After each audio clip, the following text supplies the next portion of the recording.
So in this video, you'll learn how to switch between navigation gestures and buttons on your Samsung Galaxy A36. So if you want to switch the mode on how you normally navigate through your phone, this is what you need to do. Start by opening the Settings app, and then in Settings, you want to scroll and select the option Display. Under Display, you want to scroll and select the option Navigation Bar.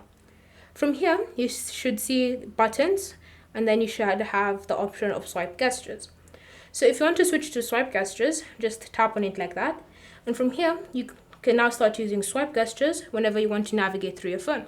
So for example, if you want to go back to the previous page, you can choose to either swipe right or swipe left, and this will take you back to the previous page.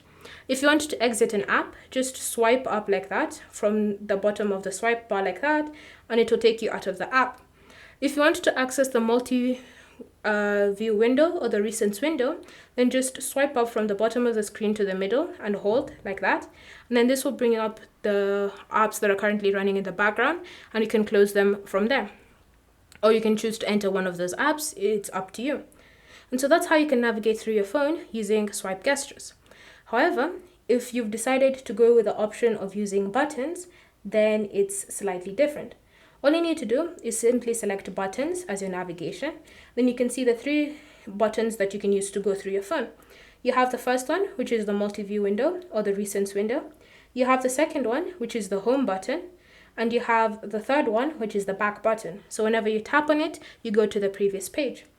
You can choose to customize how these buttons are ordered. So if you tap on more options, and then you select the other ordered custom order, then you have back, home, and windows instead of the previous version. So it's completely up to you to decide which option you'd prefer to use to navigate through your phone. Thank you for watching. If you have any questions or comments when it comes to the navigation system of your Galaxy A36, leave them down below and we'll get back to you.